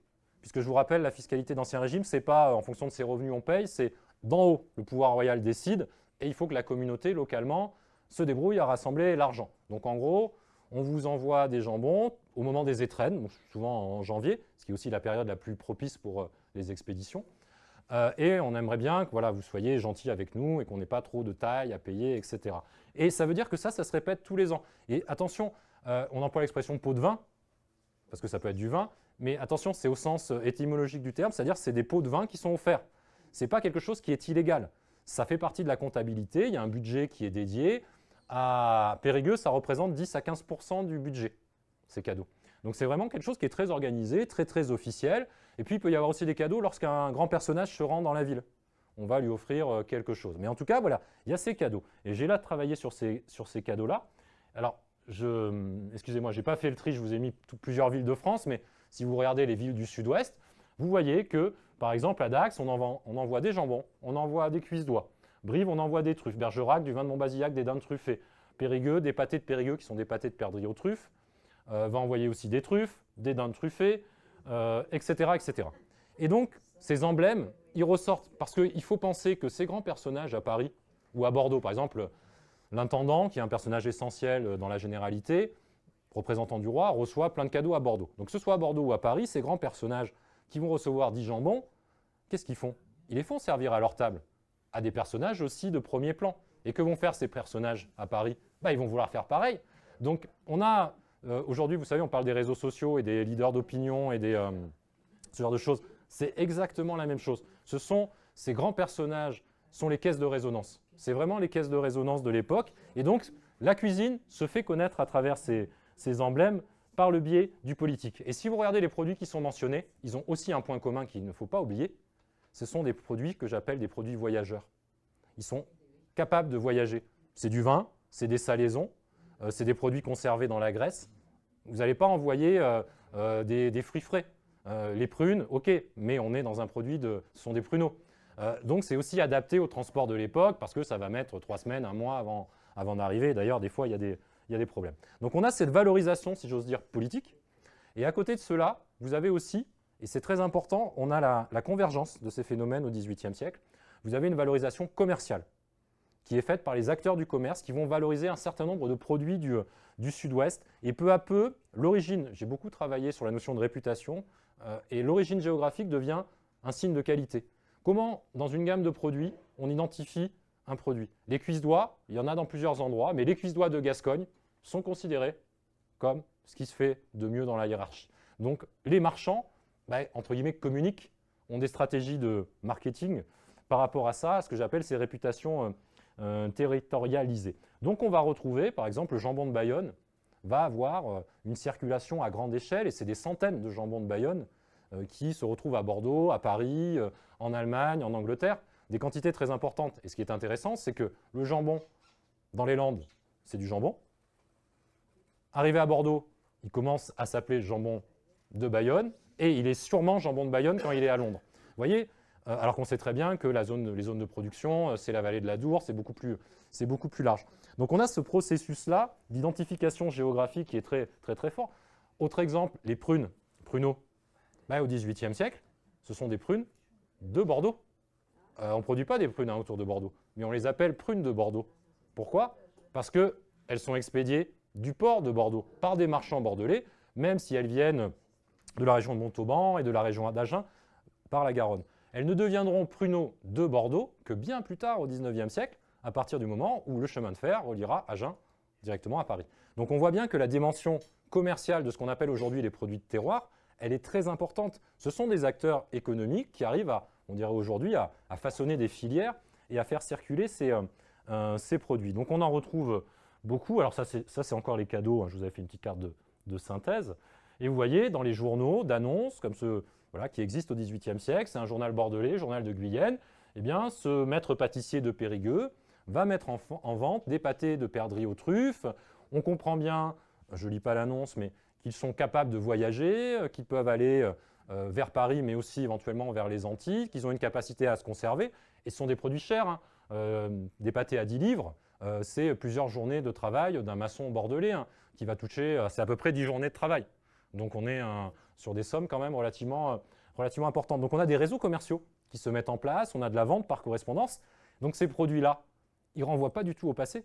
Ils sont en train d'être considérés comme des produits modernes par des réseaux commerciaux modernes qui voyagent, qui sont transportés, qui sont bien conservés. D'ailleurs, ces pâtés de perdrix aux truffes, ils sont conservés dans des contenants innovants. Là, on est dans des terrines vernissées, donc avec une identification du nom du producteur, du pâtissier Courtois, qui est assez célèbre à Périgueux au XVIIIe siècle. Donc on met, ce sont des pâtés de perdrix aux truffes, conservés dans de la graisse, et il y a une croûte par-dessus. Mais la croûte, elle n'est pas faite pour être mangée, c'est un couvercle. Mais on utilise voilà, déjà ces terrines vernissées, à la fois, techniquement, ça permet de bien les protéger des chocs, etc. Mais en même temps, c'est un superbe outil de promotion. On marque son nom dessus, on met que ça vient de Périgueux, etc. Donc on voit bien ces innovations commerciales qui sont portées par ces produits de terroir. Et pourquoi ça marche? Mais parce que de l'autre côté, vous avez une demande, on est dans une logique économique, de consommateurs parisiens très bien décrits, avec une petite pointe d'ironie quand même, par Louis-Sébastien Mercier qui décrit la vie parisienne à la veille de la Révolution française. Il nous parle ici dans l'article gourmand. Voilà comment il décrit le gourmand parisien, qui fait venir donc vers lui, c'est pour ça que je parle de produits voyageurs, des produits, alors il n'y a pas que le sud-ouest, mais vous voyez le sud-ouest est bien représenté, qui vont venir à Paris pour répondre à ces consommations-là d'élite, qui ont vraiment un rôle très important. Et se dessine, comme on l'a dans le domaine de la peinture au même moment, la figure du connaisseur, de celui qui est capable de juger et de dire, eh bien oui, les cuisses d'oie de Gascogne sont mieux que d'autres régions. Et la cuisse d'oie, qui est aussi consommée par le paysan dans les Landes, arrivée à Paris, elle a complètement changé de statut. Elle est un produit de conservation paysan dans les campagnes landaises. Elle devient un produit de luxe vendu dans des boutiques spécialisées à Paris, chez des marchands de comestibles. Vous voyez, vous avez des annonces comme ça d'un marchand voilà, parisien. C'est des épiceries de luxe, si vous voulez, pour faire simple. Où vous retrouvez voilà, les dindes du Périgord, les truffes du Périgord également, qui sont vendues. Et donc là, se construit cet univers de la boutique de luxe dans le secteur alimentaire, porté par ces produits régionaux. Donc on n'est pas dans le passé, on n'est pas dans le monde paysan. On est en ville, on est du côté de la modernité, et toujours nos dindes, on est du côté de l'échange et de la circulation de ces processus-là. Voilà, là c'est peut-être un peu petit, excusez-moi, mais là aussi vous retrouvez, c'est un autre marchand de comestibles, on est au début du 19e siècle, ce genre de choses. Et puis à cette valorisation politique, je dirais par cette idée, et sociale, par la question du rang, la valorisation commerciale s'ajoute un troisième élément, durant la même période, une valorisation culturelle, qui va mettre en avant ces produits.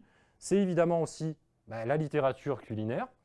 J'ai étudié, quand j'étais en thèse, donc, les livres de cuisine entre 1700 et 1850, les principaux, ça fait une vingtaine d'ouvrages, et j'ai étudié les dénominations des recettes, c'est-à-dire les recettes qui s'appellent à la Périgord, à la landaise, etc. Les dénominations dans ces livres qui sont, j'insiste, des livres qui sont plutôt publiés à Paris par des auteurs parisiens. Vous voyez que le Périgord est très bien représenté, à peu près au même niveau que la Provence, et ensuite vous avez d'autres régions. On voit bien que c'est la perception de Paris, c'est ce regard parisien. Et on s'intéresse à ce qui semble, entre guillemets, exotique. La Provence, c'est loin vu de Paris. Le Périgord, c'est loin. Les Landes, c'est loin.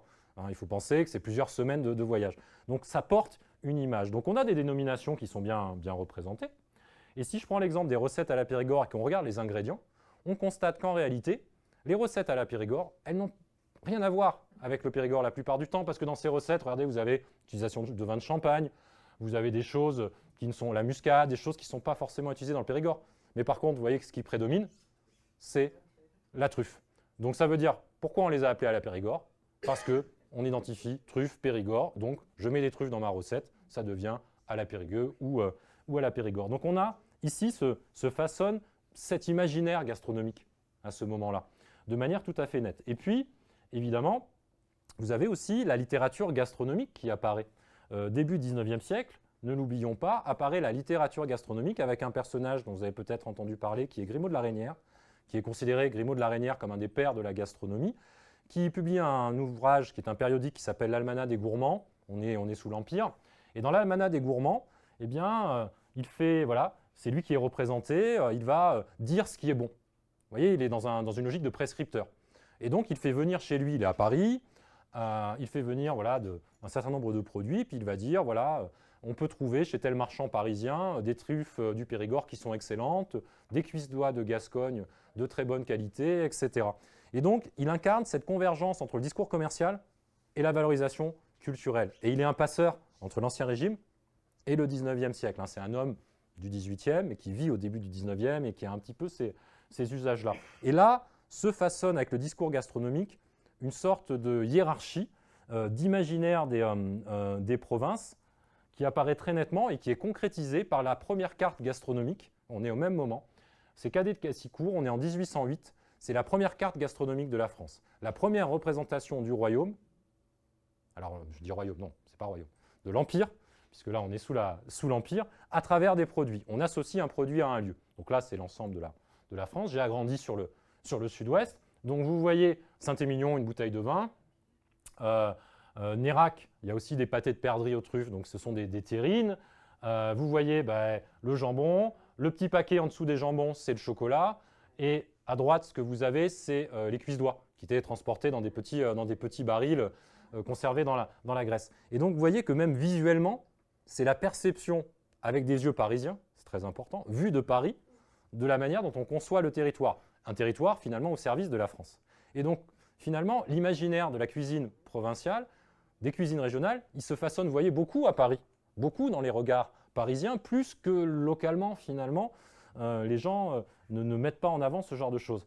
Et puis à ce discours gastronomiques et à ces cartes gastronomiques, va s'ajouter le discours des voyageurs.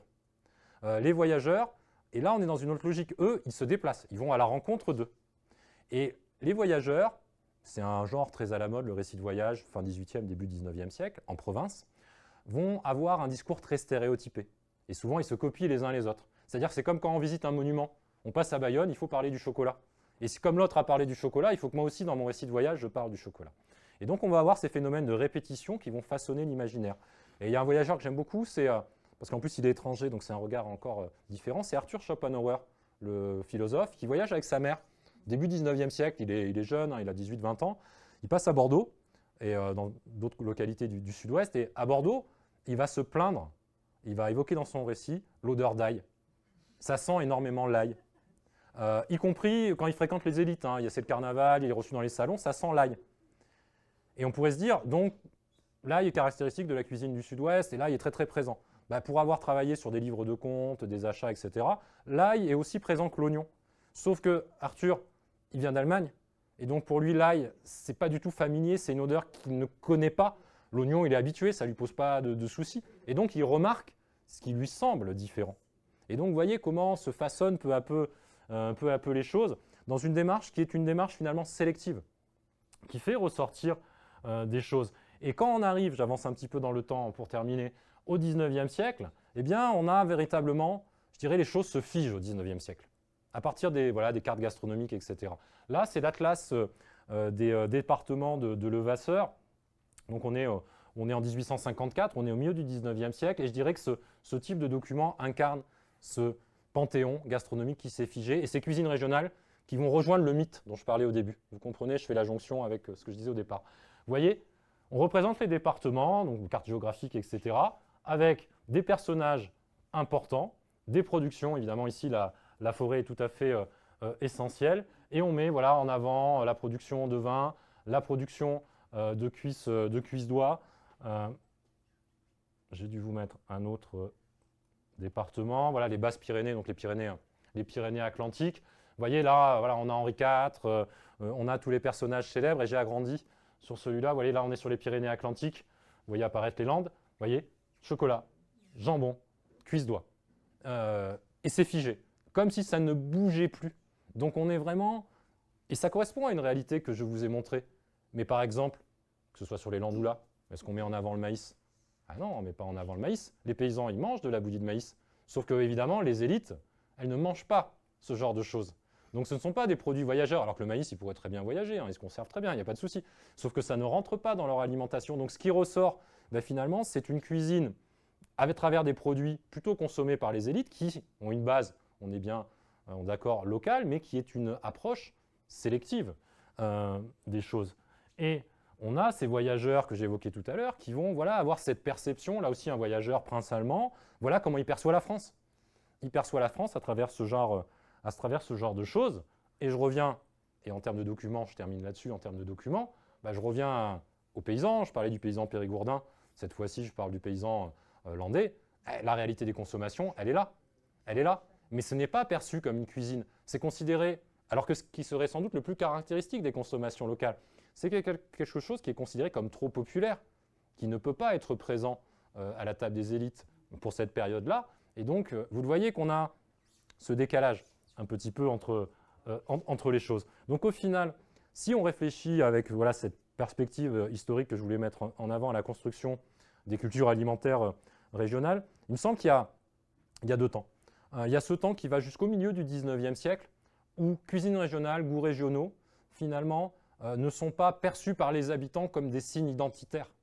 Mais ça se façonne à ce moment-là par un jeu de circulation, par un jeu de contact, par un jeu d'échange et de mobilisation, évidemment, des ressources locales, mais toujours avec l'idée de modernité.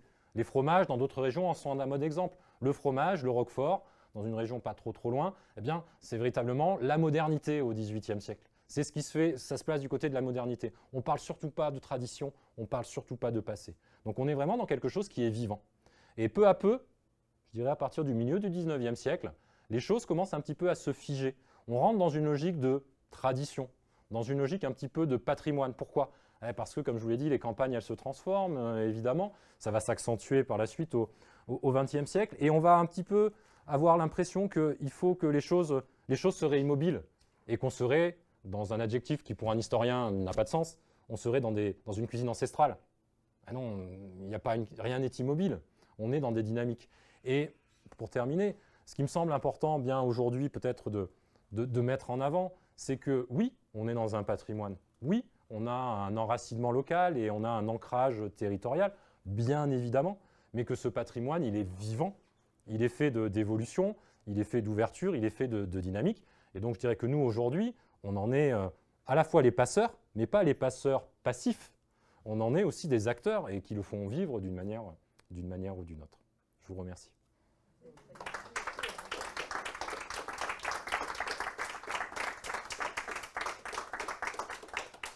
Alors si vous avez des questions, avec plaisir, ou des précisions, ou des choses sur lesquelles vous voulez que je revienne, n'hésitez pas. Du vin sur le Marsan, vous voyez, le vin de Cabreton. Oui. C'est le Tursan qui partait de Cabreton. Alors, le vin de Cabreton ou les vins d'Anglet, je répète peut-être la question pour que tout le monde l'entende. C'était une question sur les vins, le vin de Cabreton. Les vins de Cabreton et d'Anglet étaient extrêmement réputés dès le XVIIe, XVIIIe siècle, mais c'est vraiment le vignoble des sables, c'est-à-dire au revers de la dune côté forêt. Et là, on a, par rapport aux produits dont je vous parlais, quelque chose qui est très intéressant. Ils sont extrêmement réputés, 16e, 17e siècle. Et on va les retrouver à l'étranger avec des expéditions lointaines. Et ensuite, ils vont être au XVIIIe siècle, toujours présents, mais un petit peu en recul, parce qu'ils vont être confrontés à plusieurs phénomènes. Et c'est intéressant, je trouve, par rapport aux problématiques actuelles. Des problèmes physiques, évidemment, par rapport à la dune qui progresse, c'est de plus en plus difficile, même si on a toujours, au XXe siècle, des vignes sur les dunes, on a des cartes postales. Ça, il y a ce phénomène-là. Mais il y a surtout un phénomène qui est d'ordre social. C'est que les vins de Cabreton, contrairement aux vins de Bourgogne, contrairement aux vins de Bordeaux, ne vont pas avoir au XVIIIe siècle ces grands leaders d'opinion, que sont des grands parlementaires, des grands nobles, des grandes familles de la noblesse, qui vont permettre à ces vins d'asseoir leur notoriété à grande échelle. Vous voyez, ils n'ont pas ces porteurs-là. Mais ce sont vraiment des vignobles qui ont leurs caractéristiques et qui étaient des vins appréciés, effectivement, expédiés du port de Bayonne. Ouais.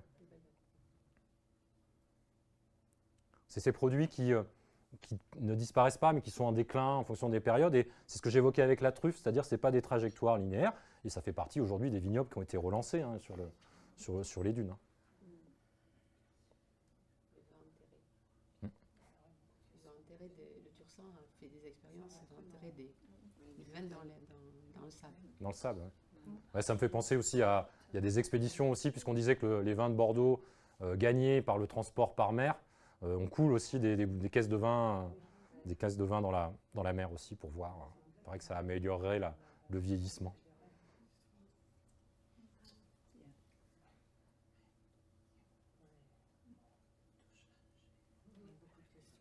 Et vous avez goûté à tout ? Non, non, et je ne suis pas forcément... ça se pratique, la reconstitution historique, comme l'archéologie expérimentale, peut se pratiquer. Je suis assez réservé par rapport à ça. Ça peut avoir un côté ludique, évidemment, mais si on reprend des recettes, là, vous avez des livres de cuisine. Moi, j'ai travaillé aussi sur des recettes manuscrites. Je peux prendre la recette manuscrite, je vais avoir les indications, mais la plupart du temps, il n'y a pas d'indication chiffrée, puisqu'on est vraiment dans une cuisine qui est faite de sens, et comme dans l'exposition, vous pouvez sentir les choses, on vous dit, bah, il faut retirer du feu quand vous sentirez que c'est cuit. Donc, ok, d'accord. Déjà, on n'a pas les mêmes ustensiles. Les fours actuels c'est complètement différent. Et puis surtout pour moi, si on me dit, dans la recette, vous utilisez une carotte, mais une carotte du XVIIIe siècle, ce n'est pas une carotte d'aujourd'hui. Déjà, elles n'avaient pas la même couleur. Hein. Les carottes oranges, ça n'existait pas. Hein. Elles étaient blanches, elles étaient d'autres couleurs. Et de toute façon, je ne retrouverai pas une carotte qui a les mêmes caractéristiques. Donc je peux faire la recette, je vais prendre ma carotte d'aujourd'hui, je vais prendre mon poireau d'aujourd'hui, mon chapon. Ça peut être bon, mais pour moi, ce ne sera pas la même chose. Parce que voilà, les viandes ne sont pas gardées aussi longtemps. Enfin, tout est différent. C'est pour ça. Non. Mais c'est vrai que c'est une démarche qui peut être intéressante, mais qu'on ne peut pas reconstituer à l'identique. Les produits sont vivants eux aussi. Ah oui, bien sûr. Ah, vous pouvez demander à mon fils, hein, il est là, il peut vous répondre. Oui. Ah, sinon, vous savez, quand on est enseignant-chercheur et chercheur en histoire, qu'on consacre une partie de son temps et de mes enseignements à ces thématiques-là, il faudrait bien que il faut quand même apprécier ce qu'on fait. Et je passe du temps dans des livres de cuisine, je passe des temps dans des choses comme ça. Donc forcément, au départ, j'ai un attrait et un plaisir à manger et à cuisiner, évidemment. C'est du plaisir aussi. Il faut que ce soit du plaisir. Le travail, j'ai la chance d'avoir un travail plaisir, évidemment. C'est très rassurant. Ouais. Ah oui, mais il y a la cuisine d'avant et la future, parce que maintenant il y a toutes les migrations qui ont amené la semoule, Ouais, bien les sûr. pizzas, etc. Oui, mais on est dans des... Là, il y aura beaucoup à dire et à écrire. Mais il y a des choses qui sont des... Par exemple, aujourd'hui, il y a des choses qui sont des créations, par exemple, et qui sont des phénomènes de fusion. La cuisson des magrets à la plancha. C'est la rencontre entre le sud-ouest et l'influence ibérique. Et ça donne quand même quelque chose qui est intéressant en termes de cuisson. Il y a plein de choses qui de toute façon, par exemple, la pâte feuilletée, qui entre dans des recettes, c'est quelque chose qui a circulé depuis la Méditerranée, etc. Donc, on est toujours dans des circulations, dans des dynamiques. Il s'agit de les comprendre. Moi, en tant qu'historien, c'est de comprendre ces mécanismes-là. Après, ça donne des fois gustativement des choses intéressantes, des choses qui le sont moins. Et n'oublions pas que ce que nous, on peut trouver bon à une époque, dans le passé, ils n'auraient pas forcément trouvé bon, et vice-versa. Enfin, je veux dire, c'est pas, les choses ne sont pas immobiles. Et le phénomène que vous connaissez tous, la consommation, je ne sais pas, les fameux légumes oubliés, comme on dit, parfois il fallait mieux qu'ils restent oubliés pour certains. Je ne suis pas sûr que les topinambours, ma grand-mère, je ne lui aurais jamais fait manger des topinambours. Voilà, c'est même pas une question gustative, c'est juste une question de mémoire d'une époque, etc. et à quoi ça pouvait renvoyer. Donc vous voyez, on mange, mais on pense quand on mange. On est dans cette logique-là. Vous avez des insectes, par exemple, qui sont présentés dans l'exposition. Je n'ai pas mangé d'insectes. Aujourd'hui, on pourrait ça peut, voilà, culturellement, ça semble compliqué. Dans d'autres parties du monde, ça ne pose pas de problème. Mais j'ai rencontré des textes évoquant la Provence fin 19e siècle, où les enfants en Provence se régalaient de manger des sauterelles. Voilà. Et ça ne leur posait pas de problème, c'était une nourriture de l'enfance. C'était vraiment la nourriture de l'enfance qu'on grignotait comme ça. Aujourd'hui, bon, Raphaël, je ne sais pas si je te fais manger des sauterelles, mais voilà, ça peut nous sembler... Et vous voyez, la dimension culturelle, elle est vraiment là, quoi. Elle est vraiment là, c'est important. La cuisine avant, c'était surtout l'art du feu. Et les technologies modernes ont apporté d'autres éléments, d'autres modes de cuisson. Ouais. Et qui ne pouvaient pas apparaître dans ce que vous nous avez présenté, puisque ça se limitait à l'art du feu. Alors, on est passé rapidement, mais dans les objets que je vous ai, dans la liste des objets que je vous ai montrés, sur la période dont je vous parlais, il y a quand même un changement très, très important qui va plutôt concerner les élites. C'est qu'effectivement, la cheminée domine, la cuisson à la flamme domine, mais apparaît courant XVIIIe siècle ce qu'on appelle le potager, c'est-à-dire quelque chose qui est façonné en briques, dans laquelle on va mettre des cendres, et au potager va s'associer en même temps la casserole. Or là, on entre dans quelque chose de différent, parce que essayer de faire une sauce dans l'âtre de la cheminée directement avec une flamme, et faire mijoter très doucement, etc., faites une béchamel directement à la flamme, ça va être compliqué. Et le potager, donc cet ustensile associé à la casserole, va permettre le développement que vous avez vu dans les menus, des sauces servies à part. Non pas des plats en sauce, parce que ça on peut le faire dans la cheminée directement, on laisse cuire, mais vraiment la sauce servie à part. Donc on a quand même, dès le XVIIIe siècle, des innovations techniques. Et effectivement, vous avez tout à fait raison, après, aujourd'hui, les fours basse cuisson, température, etc. Mais certaines de ces techniques vont dans le sens de la nouvelle cuisine du XVIIIe siècle, qui est la préservation des saveurs, par exemple.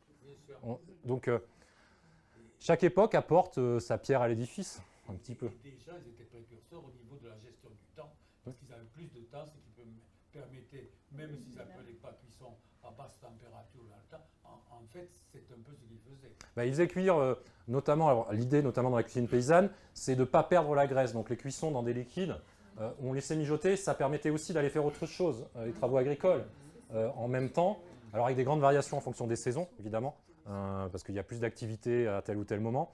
Mais il y avait cette idée-là, effectivement, on pouvait le laisser tranquillement mijoter dans un plat, dans un chaudron en l'occurrence. On était vraiment dans cette logique-là. Et le rapport cuisine-temps, effectivement, était différent. Après, tout dépendait des milieux sociaux, etc. Vous ne parlez pas du pain. Alors, le pain, le pain, on a une grande diversité, une dimension régionale aussi, et là aussi avec des inversions de valeurs. Aujourd'hui, si vous allez dans une boulangerie, on va vous vendre du pain au sarrasin extrêmement, ça va être le plus cher, quoi, ou du pain au sec, ça va être le plus cher. Voilà, je viens du Limousin, il y a un ouvrage de Georges-Emmanuel Clancier qui s'appelle Le pain noir, je ne sais pas si vous connaissez, qui décrit la vie des paysans limousins au XIXe siècle. Voilà, le pain noir, c'était du pain avec du sarrasin, donc qui était vraiment le pain du pauvre. On va retrouver dans d'autres régions d'autres céréales. Et le pain blanc, c'est-à-dire avec du froment, 100% de froment, est vraiment réservé à la table des élites. Et en milieu urbain, et encore en milieu urbain, on va souvent avoir du métail, c'est-à-dire un mélange froment-seigle. Donc le pain, c'est vraiment le symbole de la hiérarchie sociale. Et puis, évidemment, c'est la base de l'alimentation pour les paysans. C'est-à-dire qu'un peu de liquide, rarement de la viande et du pain.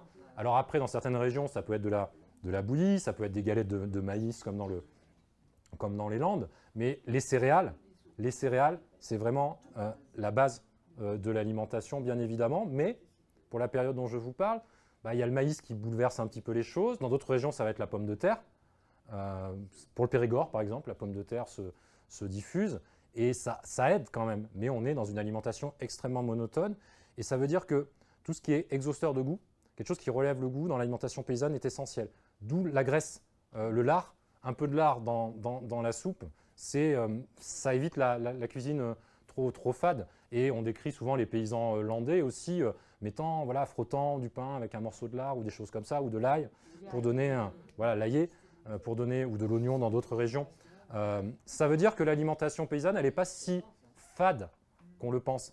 Et il y a aussi quelque chose, j'en ai pas parlé, mais on n'imagine pas, mais le poivre, qui est pourtant un produit venu de loin, est largement diffusé dans les consommations populaires. On consomme du poivre. Donc ça veut dire que, oui, parce que quand vous avez que du maïs ou de la bouillie de maïs ou que des céréales, sinon c'est très très très fade. Donc il vous faut des choses qui relèvent un peu, quoi. Et n'oubliez pas non plus qu'ils consomment souvent des viandes salées. Donc ça donne aussi évidemment un goût beaucoup plus fort. J'ai une petite question. Oui. Le foie gras a un avenir ou pas? Si on parle de toute l'évolution sociale contre la douleur animale.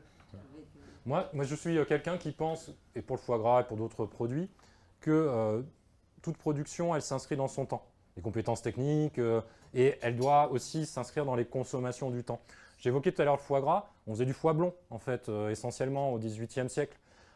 Et aujourd'hui, je sais qu'on essaye de faire ce type de choses-là. Donc, il peut y avoir aussi un positionnement qui est de revenir, non pas à du gavage, mais parce que ça pose des problèmes éthiques aujourd'hui, mais éventuellement à de l'engraissement, qui évidemment va entraîner des coûts de production évidemment plus importants. Mais après, il peut y avoir des choix de la part du consommateur. Je ne pense pas à l'immobilisme. Après, aujourd'hui, on est dans un autre contexte, où notamment vous avez pour certains produits des cahiers des charges dans le cadre d'IGP ou d'AOP. Pour travailler un peu aussi sur le vin, vous voyez par exemple le vignoble du Sauternes reconnaît un problème aujourd'hui. Les vins blancs en doux, ça ne se vend plus, ça ne marche plus. Ça pose des problèmes environnementaux parce qu'il faut énormément… c'est des vendanges tardives, donc c'est très sensible, c'est très traité. Et en plus, il y a beaucoup de villages au milieu des vignes. Aujourd'hui, quand je discute avec des producteurs, je leur dis, au XVIIIe siècle, début XVIIIe siècle, début XIXe, pardon, les vins de Sauternes, ils avaient 3-4 degrés, beaucoup moins de sucre, et quand ils étaient décrits, on les décrivait avec un goût de pierre à fusil. Donc on est sur des vins blancs plutôt secs. Et je leur dis, mais pourquoi aujourd'hui, vous voyez, ça existait par le passé, pourquoi pas vous réorienter, parce que vous voyez bien que ça ne marche plus, les vins doux, personne n'en consomme, quoi. Et ils disent, ah oui, mais ils me disent 2 choses. Il y a le cahier des charges, etc. Le cahier des charges, ça peut être révisé. La deuxième chose, c'est, oui, mais mon grand-père faisait ça. Oui, mais votre grand-père, c'est début 20e, donc c'est récent. Élargissez le regard, et pourquoi pas aller, ça marche très bien dans le sud de la Gascogne, hein, des vins blancs plus faciles à boire, clientèle plus jeune. Donc pour répondre à votre question sur le foie gras, moi je pense que là, c'est des choses qui sont vivantes. Et voilà, on peut. Attention, pour moi, ce n'est pas porter atteinte à une tradition ou à un patrimoine, c'est le faire vivant, enfin c'est le rendre vivant. Alors justement, toute la production du sud-ouest, avec le dérèglement climatique, puisque tout remonte, les Anglais veulent faire du vin. Oui, mais les Bordelais investissent déjà en Angleterre. Ouais. Donc voilà. C'est pareil, c'est une adaptation par exemple. Réfléchir sur les cépages. Pour les vins, il y a des cépages qui vont, pour les cabernets, tout ça, ça va être très compliqué. Donc pourquoi pas réfléchir sur des cépages du Languedoc ou des choses comme ça. Mais là encore, il y a eu une uniformisation au 19e et 20e siècle. C'est le siècle des ingénieurs, hein, le 20e siècle. C'est les ingénieurs de l'INAO. On est dans une démarche qui vise à normaliser les choses. 18e siècle, la palette des cépages dans le sud-ouest comme ailleurs, hein, elle était beaucoup plus large. Donc pourquoi pas puiser, éventuellement en fonction, comme vous dites, du climat, je ne sais pas, ou des goûts, peu importe, mais dans tel ou tel autre cépage. Voilà, c'est revitaliser des vignobles. En Corrèze, ils sont en train de revitaliser le vignoble corrézien. Voilà. Tout est vivant et les territoires bougent, etc. Et les systèmes de commercialisation actuels ont tenté de servir au consommateur ce qu'il est prêt à acheter, et dans cette uniformisation.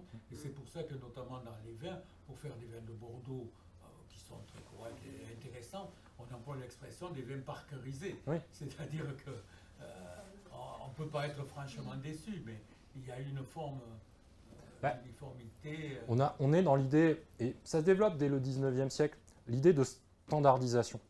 Les jambons de Bayonne, je vous en ai parlé tout à l'heure. Au XVIIIe siècle, dans des sources manuscrites, on trouve des recettes manuscrites de comment faire le jambon de Bayonne. Parfois, il est cuit. Il est cuit. Il est cuit. Et ça ne pose aucun problème. Et on fait à Paris des jambons, XVIIIe siècle, jambons à la façon de Bayonne, en l'occurrence, ils sont cuits, que tout le monde trouve très très bon. Et les jambons de Bayonne, ils vont être appelés jambon de Bayonne, jambon des Basques, jambon de la Hontan, jambon béarnais. Il n'y a pas d'uniformisation. Et le 19e siècle arrive avec la loi, la législation, et on cadre un petit peu. Il faut penser que la première loi sur, on va dire, la protection des dénominations, elle apparaît dans les années 1830. Et il va y avoir plein de conflits judiciaires, en particulier pour les vins au cours du 19e siècle.